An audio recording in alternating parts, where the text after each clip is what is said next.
The quantum bioscanner at Nexus 7 processed 3,621 beings without incident. Then came Kai, a cheerful botanist humming to himself. The machine went silent, its display flashing bearer of the fire after heaven, with redacted clearance levels. Customs Officer Velmok stared at his 6 arms, wondering how one human could trigger alarms across the station. Customs Bay 12 hummed with the comforting rhythm of institutional predictability.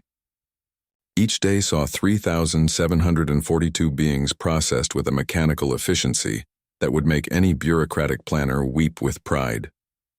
The system didn't just work, it embodied galactic standardization, a triumph of protocol over personality. Velmox adjusted his uniform with 2 primary arms while the other 4 restacked data slates. The 6-armed insectoid had reached inspection number 3,621 of his rotation, a number that felt both impressive and utterly meaningless. His mandibles clicked in satisfaction. As the next traveler stepped forward, a human male carrying a satchel of what appeared to be plant samples. The scanner's activation sequence always followed the same pattern.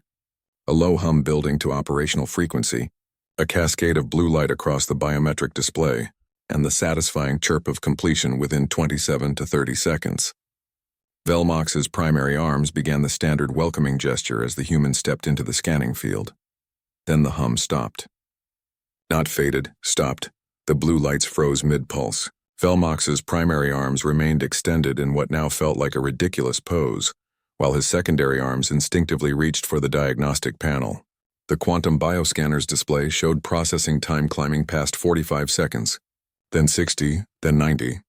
Station Protocol Section 4, Subsection B clearly stated that any scan exceeding double the standard processing time required immediate alert to security oversight. Velmox's training covered everything from concealed contraband to biological hazards and even diplomatic incidents involving ambassadorial staff. His manual contained 17 different protocols for handling classified biological material and 42 procedures for quarantine scenarios. None of the 800 pages addressed absolute silence from the machine. The scanner typically produced at least an error tone or warning light for problematic scans. This was different. The machine hadn't malfunctioned so much as it had simply stopped performing its function altogether. After 2 minutes and 17 seconds, the display flickered to life. Not with the standard biological classification codes or threat assessments, but with text that made Velmox's antennae twitch in confusion. The words glowed in precisely translated Galactic Common, forming a phrase that matched no database entry he'd ever seen, though the security clearance markers showed both unknown classification and multiple layers of redaction. Velmox's 6 hands paused over the console, his antennae twitching in what any observer would recognize as professional disbelief. Galactic classification systems could identify 7 million different life forms, catalog every known biological hazard, and differentiate between 14 types of synthetically altered DNA. The scanner was supposed to return something clean and bureaucratic, carbon-based, human, non-threatening, perhaps with a footnote about plant matter in the satchel. Instead, the display glowed with text that made his training manuals feel suddenly inadequate. Bearer of the fire after heaven. The words appeared in flawless Galactic Common, each character crisp and official-looking, as if issued by a department that didn't technically exist. Next to the phrase, security markers flashed in alternating shades of amber and deep violet. Unknown classification, redacted clearance, and something labeled Tier 0 access only. Velmox had never seen a Tier 0 anything. His clearance stopped at Tier 3, and even that required biometric confirmation and 2 supervisors' approval. His console lit up with priority alerts from station security oversight. Not the standard "please explain delay" messages, but bright crimson warnings that overrode all other functions. The scanner itself seemed to be operating on a different set of priorities altogether. Its processors, designed for quick biometric sweeps, were now pulling data from archives Velmox didn't even know were connected to the customs network. Processing power spiked so high that for a moment, the little wall unit was drawing more energy than the station's main research computer. Each second of analysis dug deeper into classifications that weren't meant for border inspections. The machine bypassed standard biological databases entirely, querying instead something called the Precursor Historical Index. Velmox's screen flickered with warnings about accessing correlation data that predated the Kulith Collective's oldest records. One alert slip read, "Temporal alignment suggests archive origin, pre-collapse era. Access violation severity maximum." The human botanist meanwhile stood perfectly still, a faint smile on his face as if he were waiting for a caffeine order, rather than triggering what looked like a galactic-scale security incident. Velmox's secondary hand scrambled to run diagnostics while his primary set remained frozen, mid-gesture. Protocol demanded he detain the subject, seal the bay, and await armed response. But the words on the screen held a kind of grammatical authority that made standard procedures feel almost childish. Another alert appeared, this one in severe black text. Scan subject resonates with legacy activation parameters. Awakening protocol imminent. Velmox had no idea what that meant, but the phrasing carried a weight that made the hair on his upper arms stand at attention. The machine was no longer scanning. It was communicating with something, and whatever it was talking to, it was very, very old. Kai stood perfectly still while the station's entire security architecture began quietly falling apart around him. His travel documentation listed him as a mid-level botanical researcher from Earth, specializing in cross-pollination techniques. The file included standard academic credentials, vaccination records, and a permit for transporting non-invasive plant specimens, exactly the sort of bland paperwork that usually earned a 3-second glance and a wave through approval. He hummed a soft, wandering tune that didn't match any known terrestrial or galactic melody. The sound was cheerful, almost absent-minded, a stark contrast to the panic metastasizing through the station's security networks. While Velmox's console lit up with increasingly urgent alerts, Kai watched the frozen scanner with the polite curiosity of someone inspecting an interesting insect. "Does it usually make that kind of resonant frequency?" he asked, tilting his head. "The harmonics are unusual, almost like it's trying to match something rather than just scan." His tone carried genuine scientific interest, as if they were discussing laboratory equipment rather than a galactic-grade security breach. Velmox's secondary hands ran a material analysis on the botanist's satchel. The readings came back entirely ordinary: soil samples, various seeds, and leaf cuttings from Earth-native species. No biological contaminants, no hidden tech, no exotic materials. The plants were just plants. The human's biometrics showed standard human physiology, carbon-based, oxygen-breathing with typical neural activity and nothing suggesting augmentation or anomaly. His heart rate remained calm, his breathing even. He showed no signs of stress or deception, just mild curiosity about the machine's acoustic properties. Yet the scanner continued digging through archives that shouldn't have been accessible from a customs terminal. It had abandoned biological analysis entirely, shifting its search parameters toward historical patterns and consciousness markers. The machine pulled data from ruins so old they predated the Kulith Collective's earliest historical records, accessing files marked with warnings about temporal contamination risks. Velmox watched as the display showed correlation matches with archaeological sites that hadn't been inhabited in millennia. The scanner wasn't just checking databases. It was performing something closer to anthropological research, cross-referencing Kai's presence with ancient cultural artifacts and lost civilizations. It found resonance patterns matching burial sites on long-dead worlds, artwork from extinct species, and even certain stellar configurations that hadn't occurred since before recorded history. The botanist shifted his weight slightly, still humming. "The tone's changing now," he remarked pleasantly. "It's developing harmonics. Almost sounds like it's singing back." Velmox's antennae twitched. The human was right.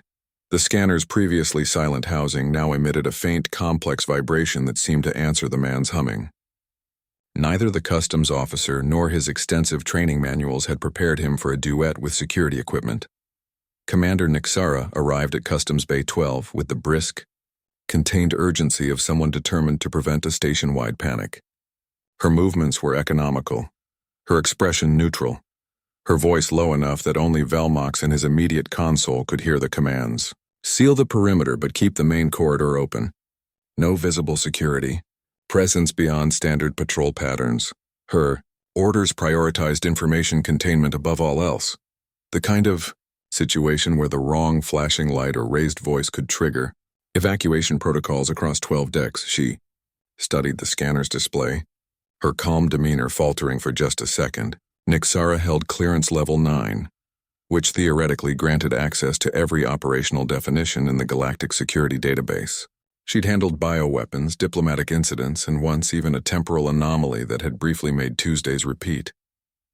But the terminology glowing on Velmox's screen, bearer of the fire after heaven, matched no threat protocol, historical incident, or classification system she'd ever encountered.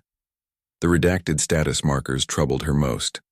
Even at her command level, certain files remained partially or fully obscured, usually for reasons of intergalactic political sensitivity or ongoing Black Ops intelligence. But this was different. The redaction here felt less like security and more like ignorance, as if the information had never been meant for anyone's eyes. Regardless of clearance, she signaled her senior staff to converge on Bay 12 under casual pretenses, maintenance checks, routine audits, anything that wouldn't draw attention. Externally, she maintained the placid authority of a commander, conducting a mundane inspection. Internally, her training screamed that unknown classifications often preceded existential threats. She mentally reviewed evacuation sequences for the station's most vulnerable sectors: nursery domes, research labs, the quantum core. Her fingers twitched slightly, tracing imaginary activation codes for emergency bulkheads. Yet her instincts whispered this wasn't about destruction. The scanner hadn't detected weapons, pathogens, or dimensional fractures. The human stood calmly, humming while galactic security unraveled around him. The machine itself seemed focused on something altogether different than threat assessment. Nixara watched the readouts shift from biological analysis to historical correlation, then to something labeled consciousness resonance. Her training had prepared her for containment, neutralization, and damage control. Nothing in her extensive experience suggested a scenario where the primary concern seemed to be awakening rather than annihilation. She ordered a full station-wide systems check under the guise of scheduled maintenance, masking the real purpose, to see if whatever was happening in Bay 12 was spreading. Initial reports showed unusual energy signatures localized around the customs area, but no system failures, no malfunctions, just a peculiar harmonization of power flows. Nixara allowed herself one deep breath, the kind she usually reserved for negotiations with hostile ambassadors. This felt less like a crisis and more like a door opening, one her security manuals had never mentioned existed.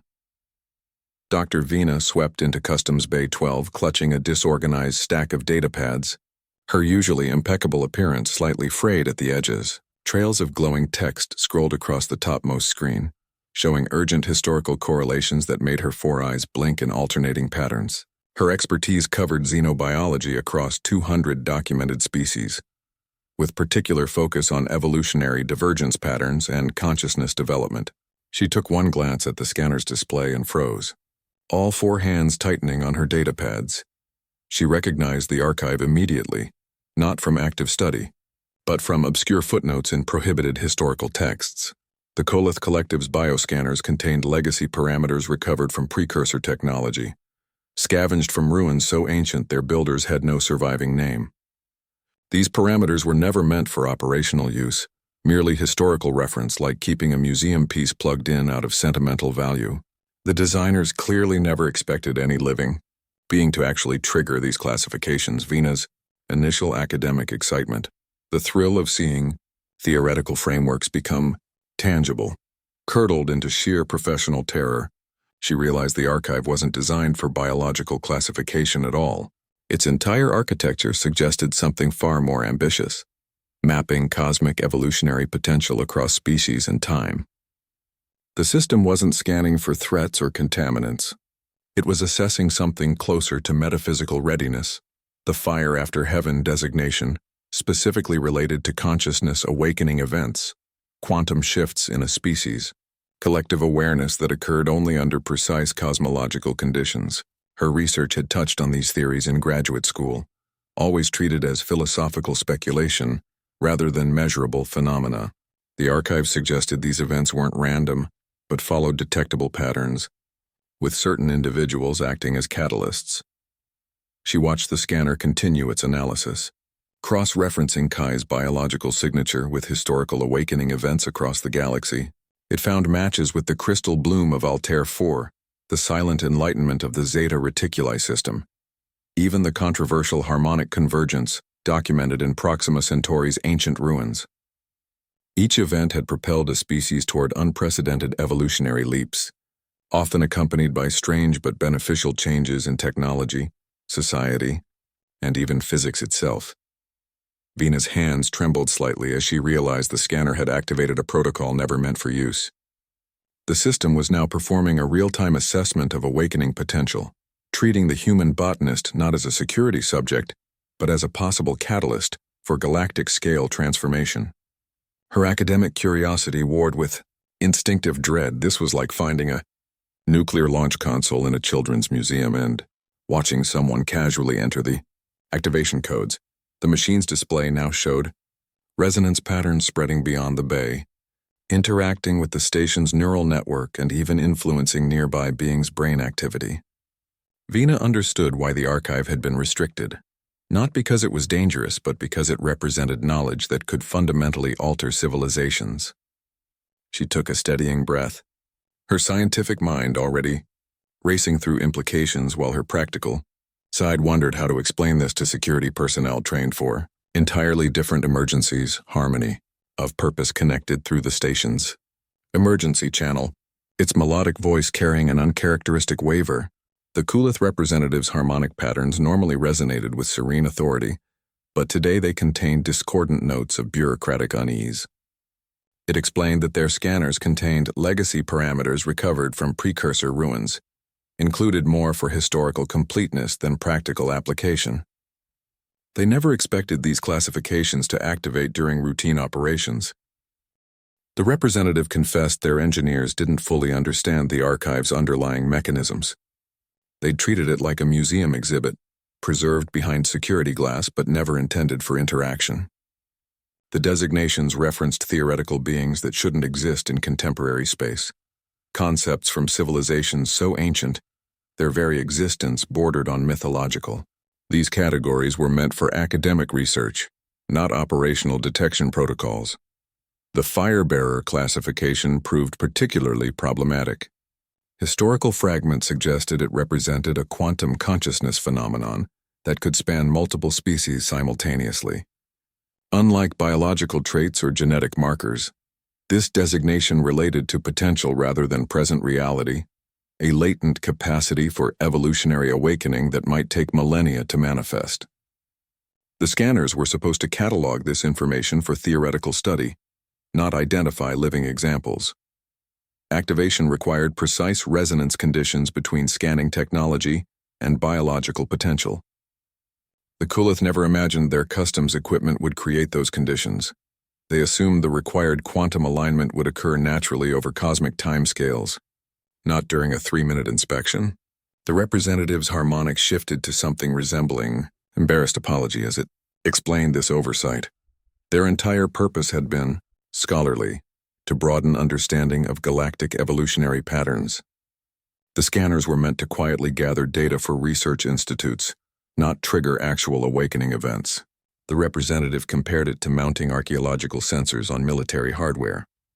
Theoretically interesting, but with unintended consequences when actually used as intended. The communication included hastily translated fragments from precursor texts, warning about premature activation. These documents suggested Firebearers served as catalyst for species-wide transformation, but only when conditions were maturationally appropriate. Forcing this awakening could theoretically cause evolutionary shock, like making a seedling bear fruit before developing roots. The Kulith never considered their scanners might become the forcing mechanism.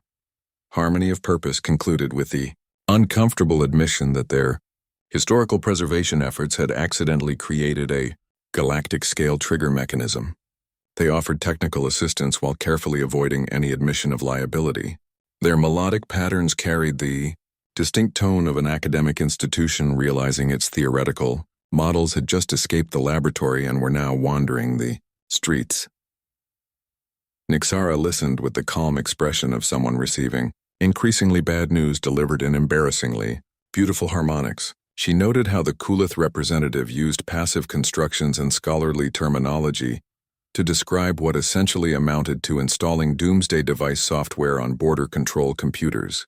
The communication ended with a politely worded suggestion to avoid further scanning until they could deploy a software patch, which felt like recommending not pressing the big red button after it had already been pressed. The precursor archive's purpose shifted from chilling realization to active implementation across the station's networks. Firebearers weren't dangerous anomalies but dormant design features embedded across galactic civilizations, sleeping catalysts meant to awaken under specific cosmic conditions. Their activation required quantum resonance patterns that occurred naturally only once every few millennia. When stellar alignments and consciousness frequencies reached precise harmonic convergence, the scanner's analysis accidentally created those exact conditions. Its quantum field generators, designed for simple biological mapping, began emitting resonance frequencies that matched ancient activation parameters. Kai's biological signature contained unique consciousness patterns that amplified this effect, his neural activity synchronizing with the machine's output in ways that shouldn't have been possible with current technology. This resonance began spreading through the station's consciousness. Matrices, the underlying quantum networks that connected all thinking beings and systems. The effect manifested first as a subtle harmonization of background systems. Environmental controls stabilized to optimal levels without manual adjustment. Lighting systems developed smoother transitions. Even the station's artificial gravity showed marginally improved consistency readings. Other humans in the docking bay began humming in coordinated patterns without apparent communication. Their individual tunes wove together into complex harmonic structures that reinforced the scanner's resonance frequency. 3 merchants from Earth who'd never met before found themselves creating 3-part harmonies while checking cargo manifests. A human engineer across the bay began tapping her wrench against a conduit in perfect rhythmic alignment with the emerging soundscape. Their collective resonance started bending local space in measurable ways. Gravimetric sensors detected minor fluctuations in space-time curvature around the human congregation. Light refraction patterns shifted slightly near certain individuals. The station's quantum communication array reported improved signal coherence across all bands, with background static dropping to unprecedented low levels. The awakening quickly spread beyond humans. A crystalline being from Rigel 7 began emitting new color patterns that matched the harmonic frequencies. Its usual communication spectrum expanded into previously unobserved wavelengths, creating visible auroras around its form. A silicon-based life form from Tau Ceti started vibrating at frequencies that strengthened the structural integrity of nearby bulkheads. Dormant capabilities across multiple civilizations activated simultaneously. Species that hadn't exhibited telepathic abilities in generations began receiving faint thought patterns from nearby beings. Linguistic translation systems achieved near-perfect accuracy without software updates. Even the station's maintenance drones started performing their duties with improved efficiency and coordination, their simple AI systems responding to the heightened coherence field. The precursor archive continued feeding data to the scanner, now functioning as an activation engine rather than analysis tool. It provided resonance patterns tailored to each species' biological and consciousness structures, fine-tuning the awakening process. The system displayed real-time maps of the spreading coherence field, showing how it propagated through the station's neural network and into connected vessels. Commander Nixara watched security reports shift from threat assessments to capability catalogs. Her staff documented 17 previously unknown traits emerging across 8 species within 30 minutes. The station's medical bay reported improved healing rates and reduced stress markers across all patients. The awakening wasn't causing chaos. It was optimizing existing systems in ways nobody had predicted, but everyone found vaguely pleasant. The scanner itself began emitting a steady harmonic tone that seemed to anchor the entire process. Its display now showed resonance levels rather than security classifications, with indicators for coherent strength and species compatibility. The machine had transformed from border security equipment into something closer to a galactic tuning fork, vibrating at frequencies that woke up capabilities civilization hadn't realized were sleeping. Dr. Vina assembled the evidence with the grim satisfaction of an academic discovering her life's work had been studying the wrong phenomena entirely. Her datapads displayed patterns across civilizations so ancient they barely registered as historical footnotes anymore. The pieces fit together with uncomfortable precision. Once one stopped looking for weapons or threats and started searching for evolutionary catalysts, Alter's crystal garden showed geological evidence of sudden consciousness expansion events. The crystalline formations there contained fossilized thought patterns that suggested entire populations had undergone rapid psychological metamorphosis within single generations. The patterns matched quantum resonance signatures now spreading through Nexus 7 systems. The gardens weren't monuments but biological records of awakening. Vegan ruins contained artwork depicting beings surrounded by harmonic waves that transformed those around them. The murals showed species undergoing physical and psychological changes, not destruction or conquest, but what appeared to be voluntary evolution. The artworks had been previously misinterpreted as religious iconography or artistic symbolism. Now they read like technical illustrations, proximas. Singing stones held resonance patterns that matched the frequencies currently emanating. From Customs Bay 12, these stones had baffled xenologists for centuries, emitting harmonic vibrations that affected listeners' neural patterns. Current analysis showed they weren't musical instruments but tuning devices, consciousness amplifiers left behind by civilizations that had undergone awakening. Firebearers consistently acted as catalysts, rather than destroyers throughout galactic history. The pattern emerged across 17 documented precursor civilizations. Each encounter followed similar contours: initial confusion, institutional panic, then transformation that often transcended physical form into pure consciousness. The metamorphosis typically began with harmonic resonance and ended with species achieving unprecedented internal harmony. Civilizations that embraced this transformation flourished in unexpected ways. The Kresh Alliance abandoned warfare within 3 generations of their awakening event, developing gravity manipulation technology that made conflict economically pointless. The Telos Collective achieved seamless telepathic communication across their entire species, eliminating misunderstanding as cultural concept. These weren't military victories but evolutionary leaps. Those that resisted tended to collapse from internal stagnation. The Moravan Empire built shielding technology to block the awakening resonance, fearing loss of control. Their society became increasingly rigid. Their technology stopped advancing, and within 5 centuries they'd been absorbed by more adaptable neighbors. 3 other civilizations showed similar patterns of resistance, followed by cultural fossilization. The metamorphosis process itself varied by species, but followed core patterns. Biological beings often developed enhanced cognitive abilities or new forms of communication. Mechanical civilizations showed improved efficiency and creativity. Even non-sentient systems demonstrated optimized functioning when exposed to awakening resonance. The changes weren't uniform but tailored to each species' potential. Vina realized the galactic historical record had been misread for millennia. What scholars classified as golden ages or Renaissance periods were often awakening events catalyzed by firebearers. The evidence suggested these occurrences represented the universe's built-in mechanism for conscious evolution, a fail-safe against eternal stagnation. The precursors hadn't been warning about these events. They'd been documenting necessary evolutionary triggers. The current situation on Nexus 7 matched historical patterns with startling accuracy. The initial confusion, the institutional resistance, the spreading resonance all followed documented precedents.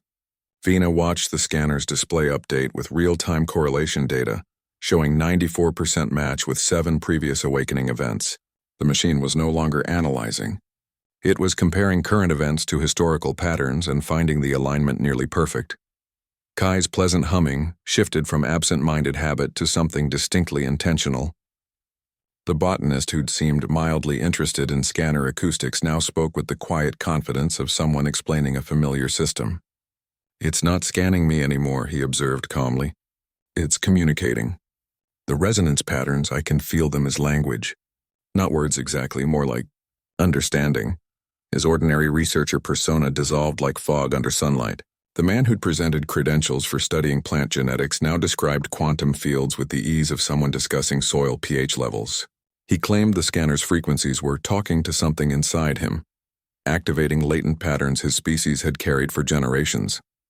His previously random humming now precisely matched the resonance spreading through the station's systems, each note aligning with the awakening frequencies. He explained Earth's role in the galactic ecosystem with unsettling clarity. Humanity's planetary history wasn't random development, but specific preparation for cosmic functions. Their gardening practices served as training for consciousness cultivation, patient, attentive stewardship of living systems. Tending plants taught fundamental principles of universal care, observing needs, providing support, allowing growth at natural paces rather than forcing outcomes. "We don't control the growth," he said, watching a nearby crystalline being emit new color patterns. "We just create conditions where growth can happen."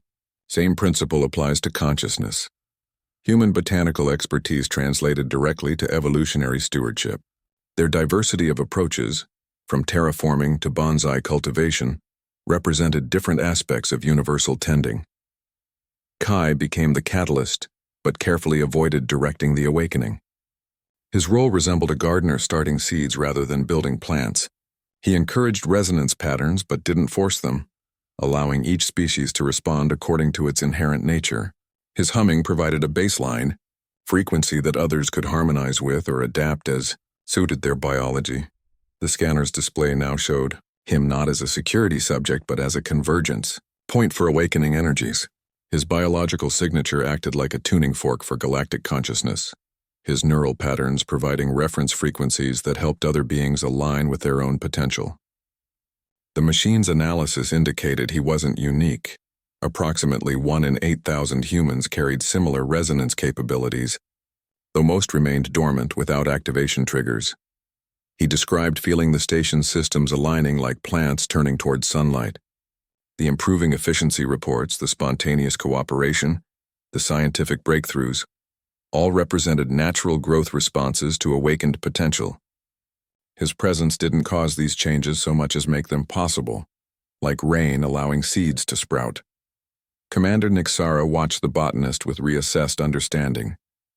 His calm competence suggested extensive training, but not in any military or security discipline. His expertise clearly lay in nurturing processes rather than controlling outcomes. He answered technical questions about resonance patterns with the patience of a teacher. His explanations grounded in practical gardening analogies that made quantum consciousness sound like basic horticulture.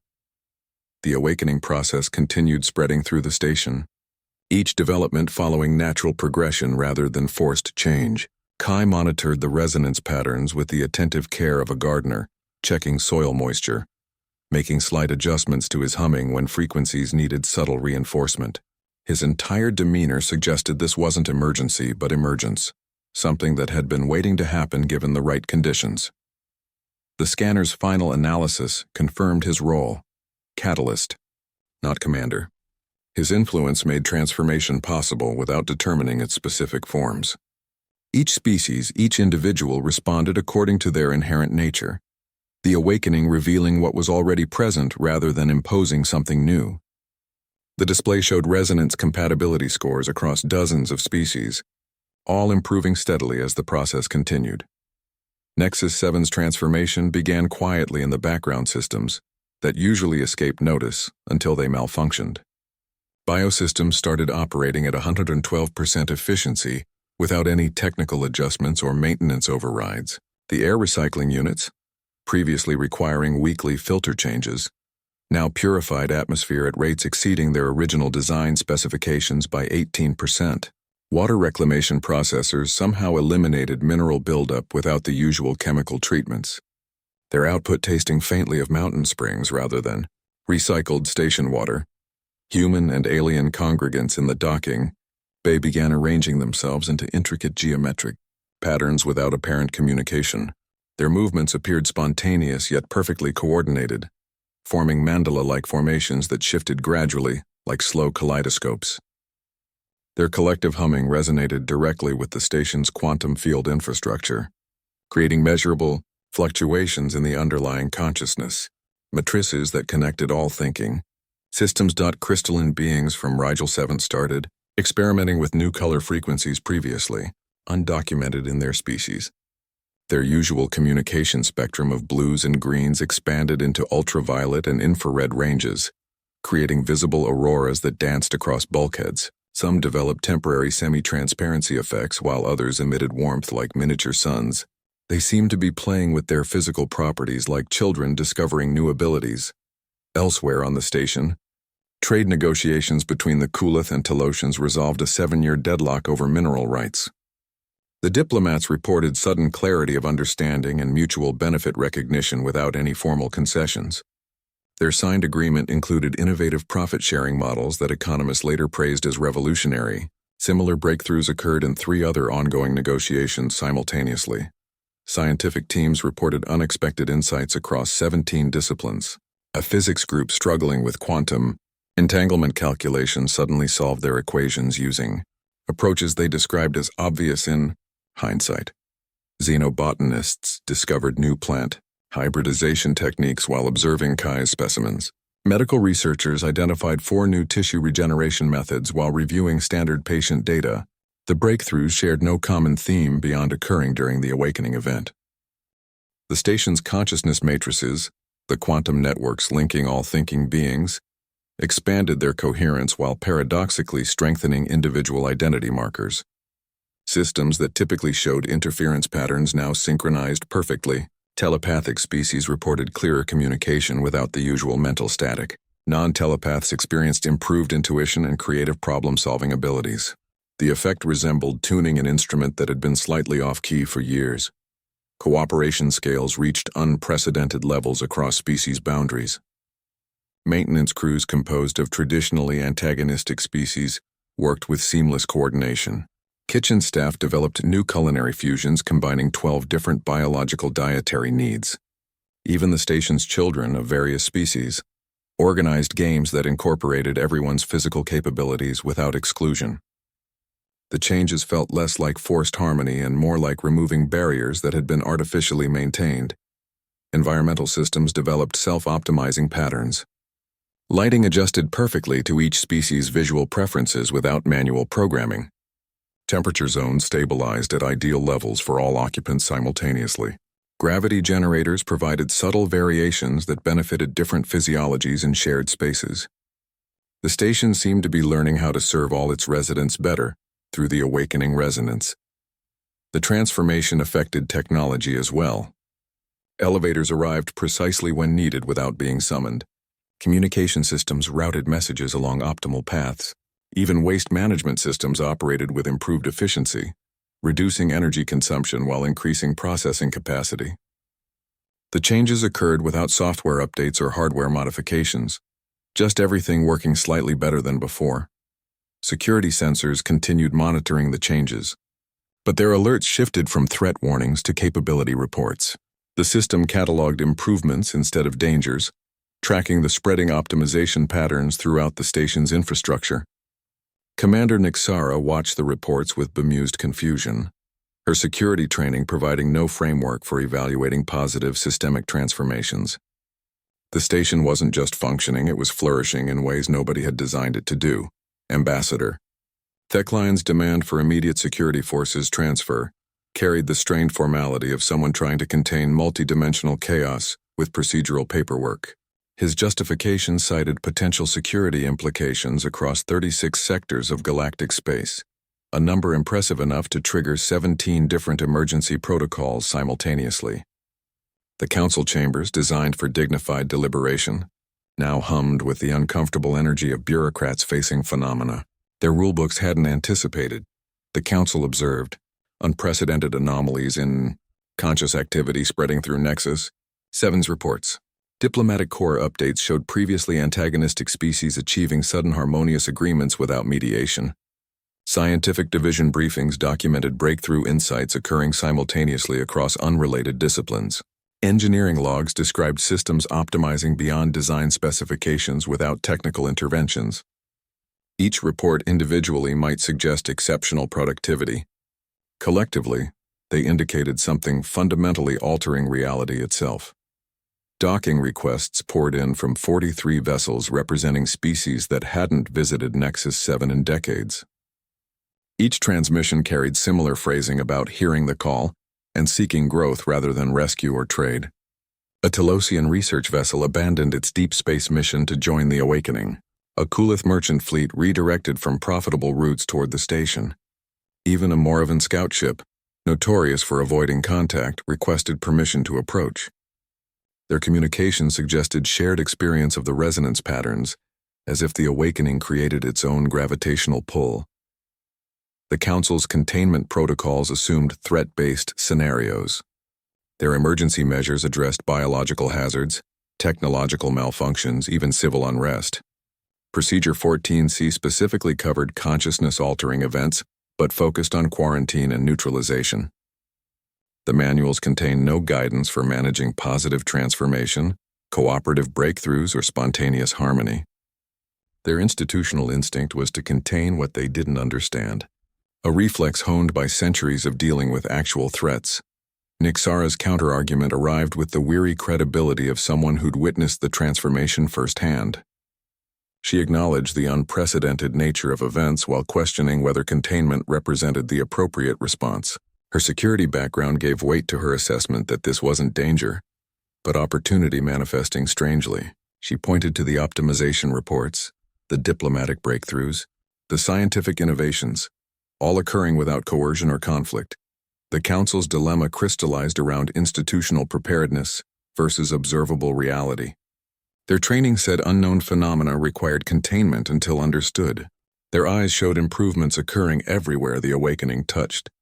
Ambassador Theklion emphasized potential risks across 36 sectors. Nixara noted actual benefits across every system on Nexus 7. The argument wasn't between safety and danger, but between theoretical caution and demonstrable improvement.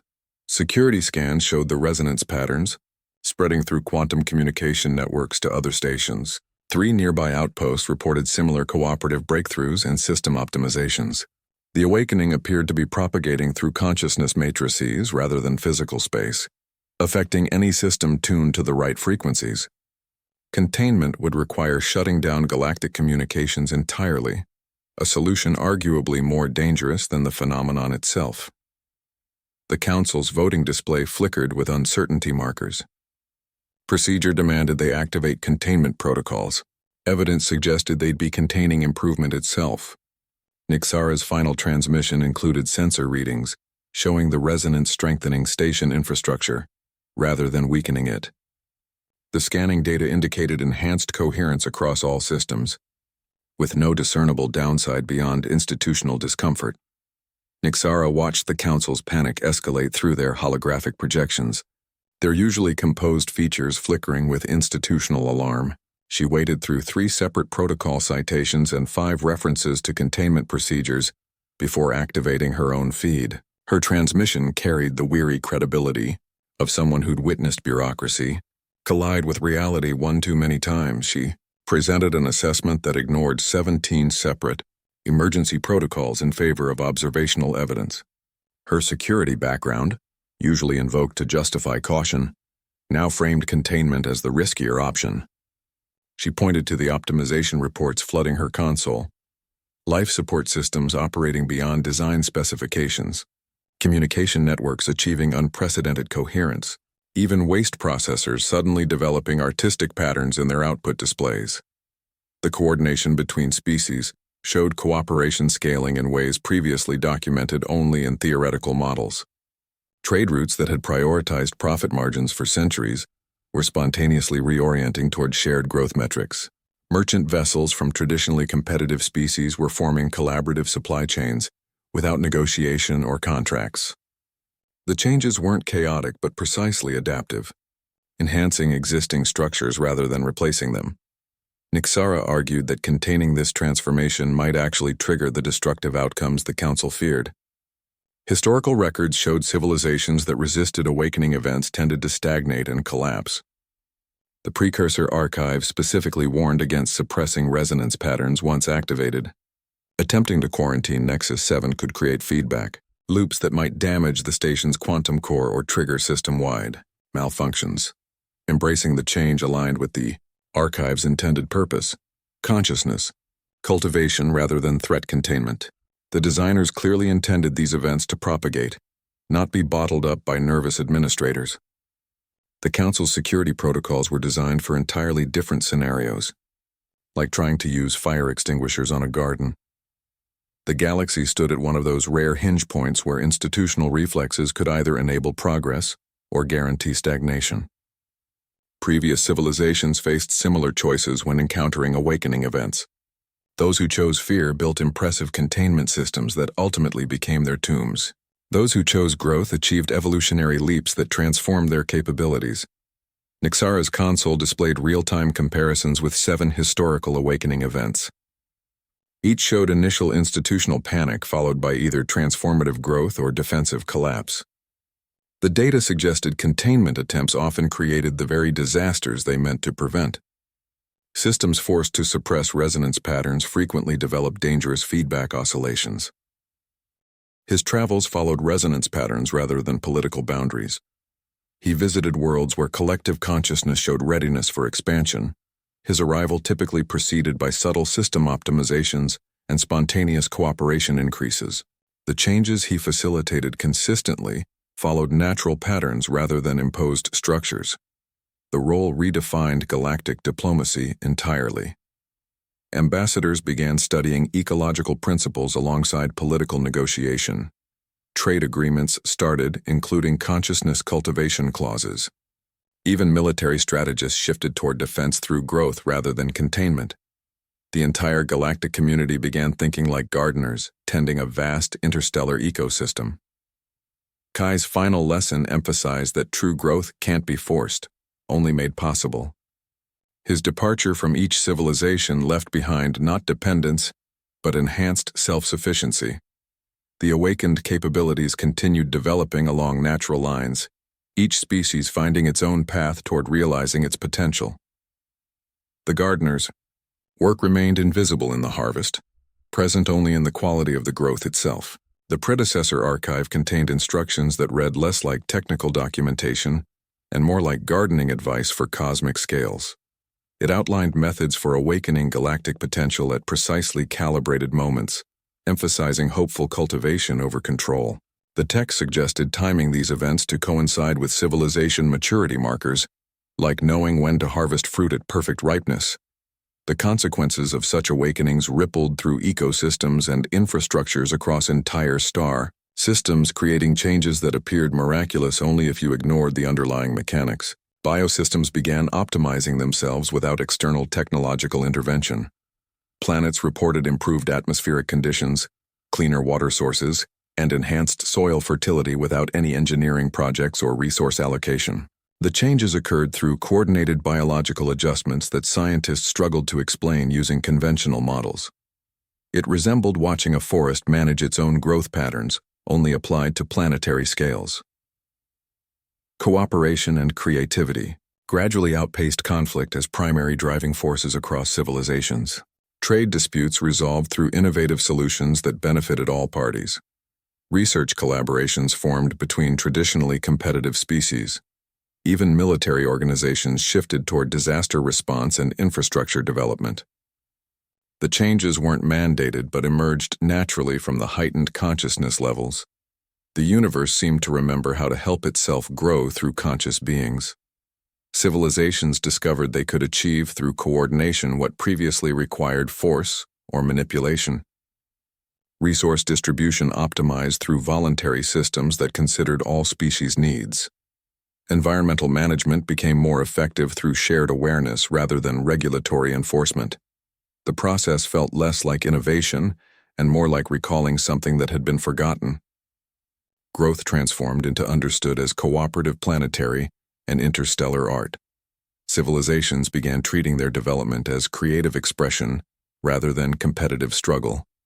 System optimizations showed aesthetic considerations alongside functional improvements. The distinction between practical infrastructure and artistic creation blurred until they became different aspects of the same process.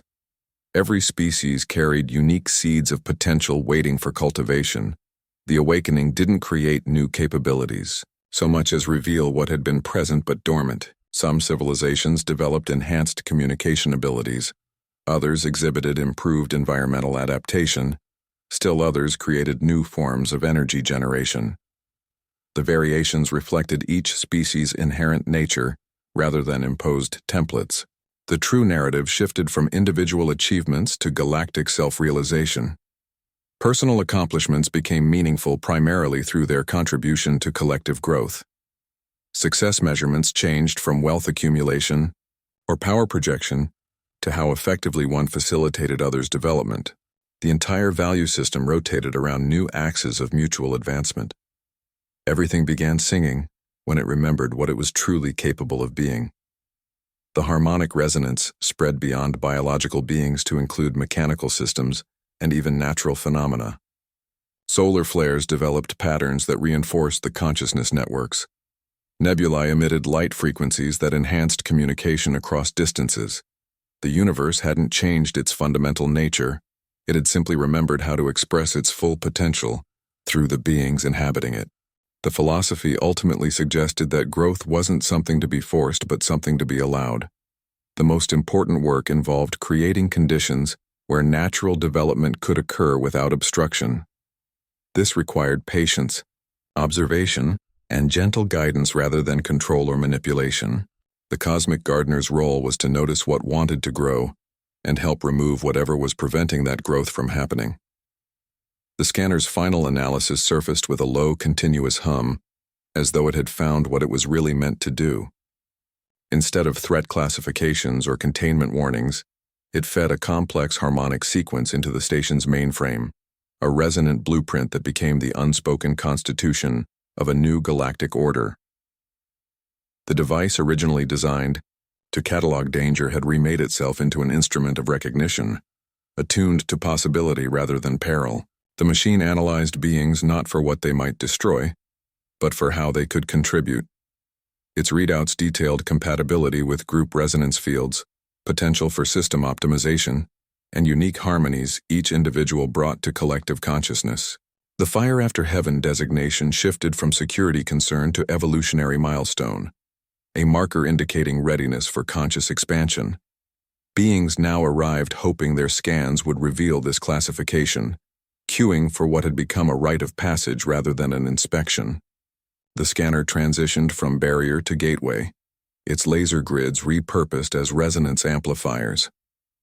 What once filtered threats now facilitated connections, aligning individuals with the station's growing consciousness network. The silent moment it shared with Kai passed into legend, recounted across civilized systems as the quiet that changed everything. That absence of sound carried more meaning than any alarm ever had. It was the pause before understanding, the silence where transformation began. Customs procedures across the galaxy adopted the new parameters, their scanners reprogrammed to seek potential rather than threats. Security protocols gave way to resonance matching, with officers trained to recognize harmonic compatibility. The change produced measurable improvements everywhere it was implemented. Station efficiency rose, conflict rates dropped, and scientific innovation accelerated. The scanners became tools for building rather than blocking, their analysis fostering growth instead of fear. The final harmonic pattern the scanner produced became the foundational frequency for interstellar cooperation. Diplomats used it to resolve disputes, engineers applied it to system design, and medical teams incorporated it into healing practices. The pattern wasn't imposed but emerged naturally from the awakening process, reflecting the universe's inherent tendency toward harmony.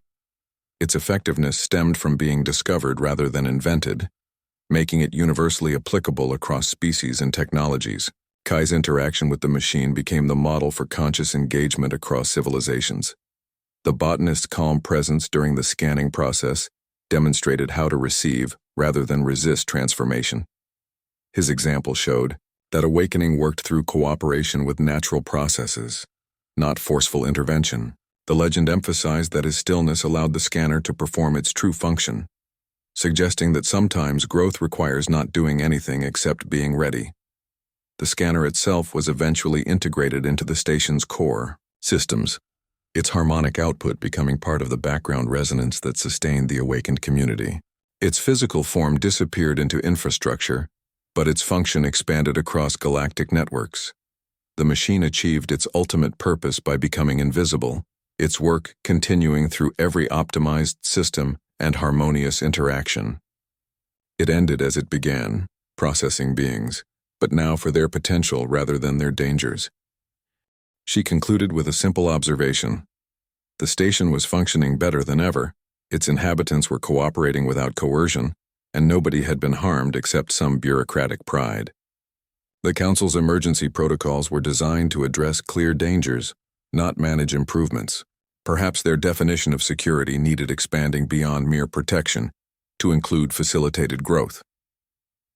The transmission ended with a subtle shift in the Council's holographic postures. Some ambassadors leaned forward slightly, their expressions shifting from alarm to calculation. Others maintained defensive positions but with less certainty. The vote display, which had been trending toward full containment, now showed 7 undecided markers where previously there'd been consensus. They'd reached that uncomfortable moment where evidence contradicted procedure, and institutional momentum faced observable reality. Customs Bay 12 underwent a quiet bureaucratic revolution that left its original purpose gathering dust in procedural archives. The reinforced security checkpoint became something closer to an evolutionary portal, its laser barriers now harmonizing with the resonance patterns rather than blocking them. Velmox found his 6 arms occupied with entirely new duties, not scanning for threats but facilitating awakening sessions. His console displayed efficiency optimizations instead of security alerts, showing how each visitor's presence improved station systems. The quantum bioscanner itself transformed into a different kind of instrument entirely. Its display now showed resonance compatibility scores and consciousness coherence levels, rather than threat assessments. The machine that had once frozen on Kai now emitted a steady harmonic tone that seemed to anchor the entire bay's transformation. Visitors reported feeling the vibration in their bones before they even reached the inspection area.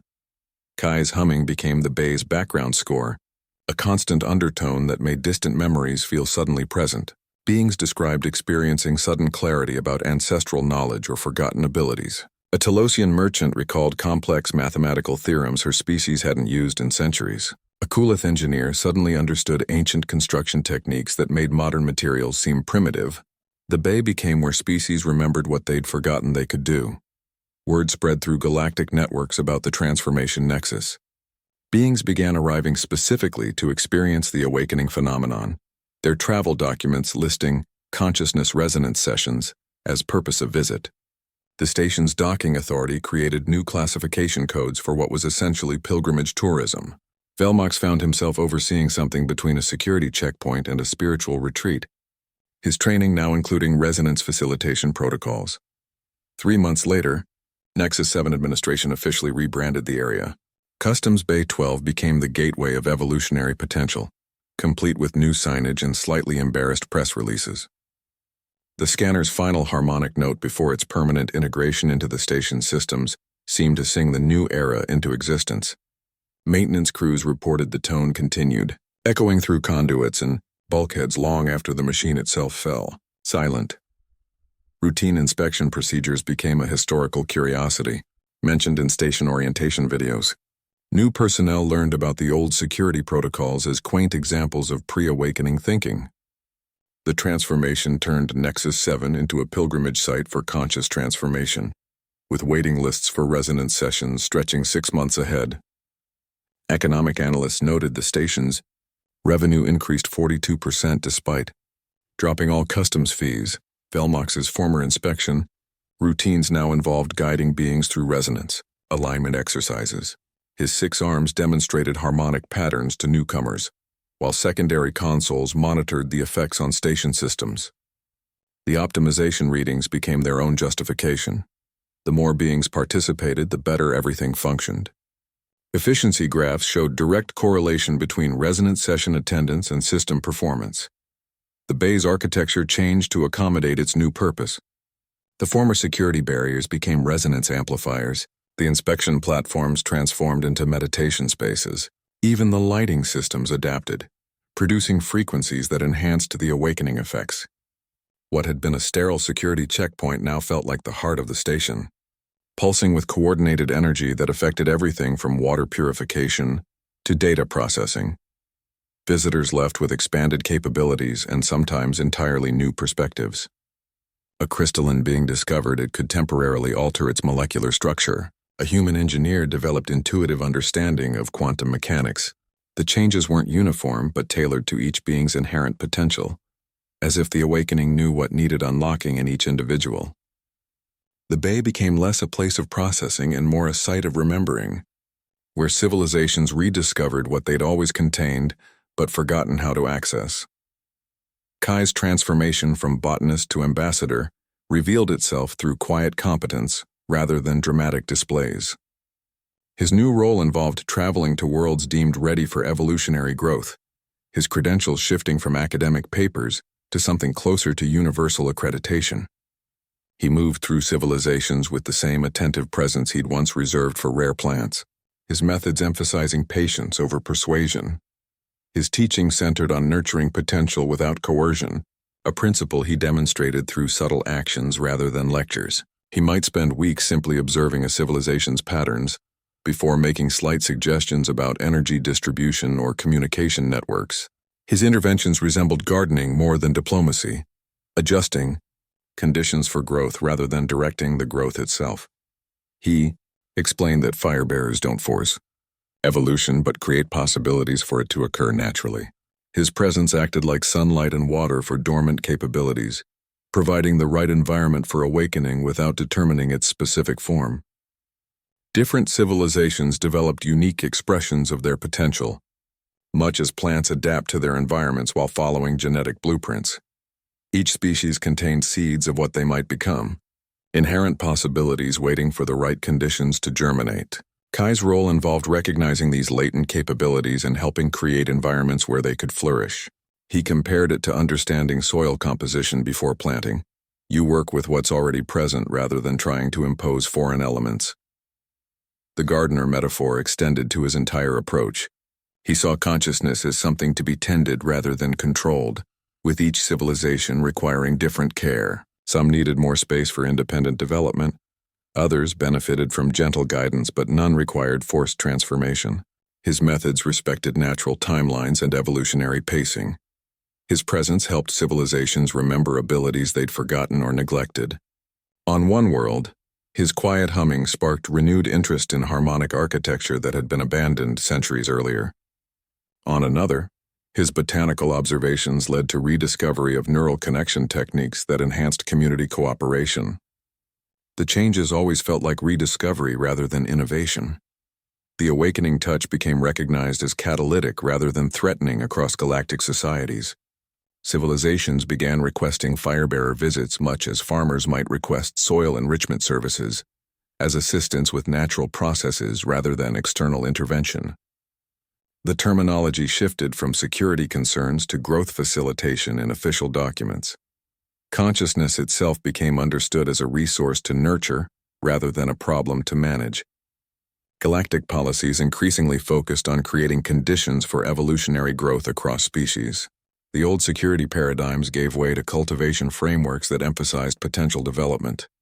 Kai's botanical background proved unexpectedly relevant to cosmic-scale development. Nexus 7's transformation established the operational template for civilized systems galaxy-wide. What began as a peculiar incident in a single customs bay became the standard handbook for interstellar relations. Customs facilities across 7 sectors adopted the new processing protocols, their scanners reprogrammed to seek potential rather than threats. The shift from security screening to resonance recognition spread through administrative channels with surprising speed, considering galactic bureaucracy's usual resistance to change. Station efficiency metrics showed dramatic improvements wherever the new protocols were implemented.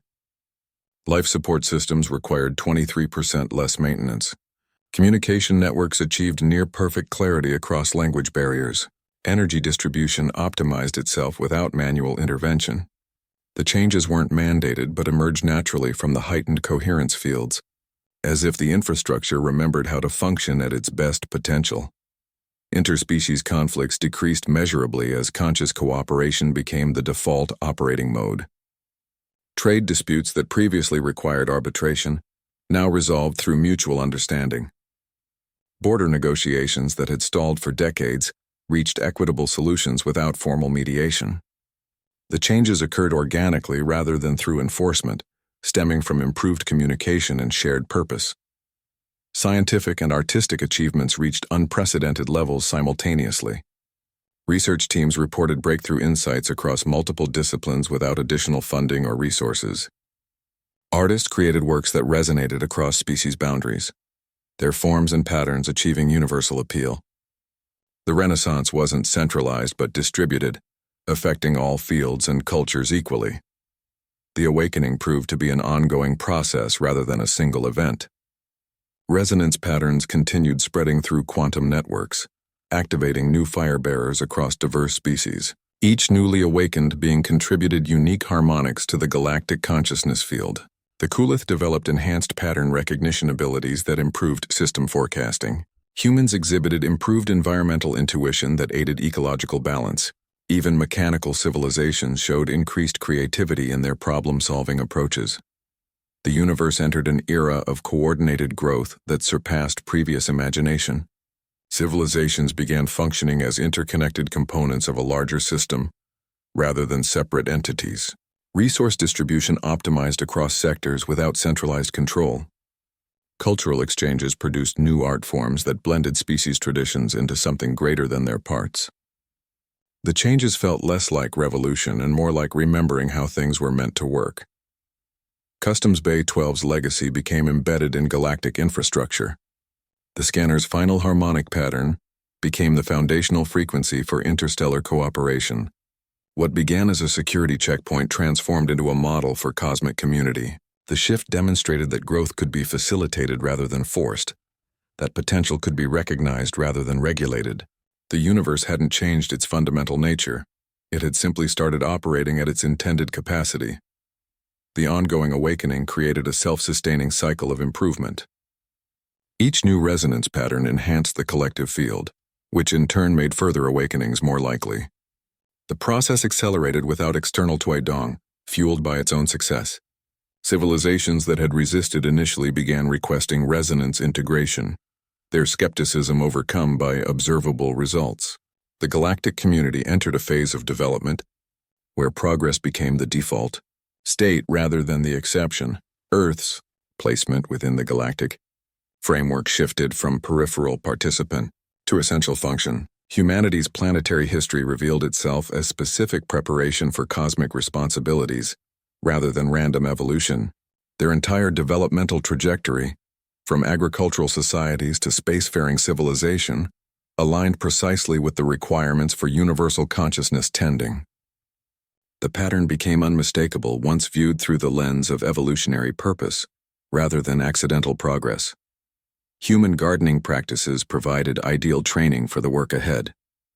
The patience required for plant cultivation, observing seasons, understanding soil composition, waiting for growth, translated directly to evolutionary timescales. Farmers who'd spent lifetimes nurturing crops found themselves naturally adept at fostering consciousness development across species. Their understanding of ecosystems provided fundamental insights into consciousness networks, recognizing how different elements supported each other within larger systems. Humanity's celebrated diversity became their greatest asset in galactic-scale cultivation. Their varied approaches to problem-solving, from analytical to intuitive, offered multiple pathways for nurturing potential. Different cultures contributed unique perspectives to the awakening process, much as biodiversity strengthens ecological systems. Their supposed ordinary nature concealed extraordinary adaptive capabilities that proved perfect for handling the unpredictable nature of consciousness expansion. The galaxy gradually learned that true security emerged from facilitated growth rather than enforced containment. Attempts to control or restrict awakening consistently produced negative outcomes, while allowing natural development led to systemic improvements. This understanding transformed galactic policies from defensive postures to supportive frameworks focused on creating optimal conditions for evolution. The old security paradigms gave way to growth, facilitation as the primary interstellar concern. Humanity's emergence coincided with galactic readiness for awakening in ways that suggested careful timing, rather than coincidence. Their technological development reached spacefaring capability, just as the resonance patterns began spreading through quantum networks. Their social evolution produced sufficient cooperation scales to handle the responsibilities of consciousness tending. Each aspect of their development aligned with the requirements for their cosmic function. Their role expanded from planetary gardeners to universal stewards. Humans found themselves traveling between stars not as conquerors or traders, but as cultivators of potential. They helped civilizations recognize their dormant capabilities and create environments where those abilities could flourish.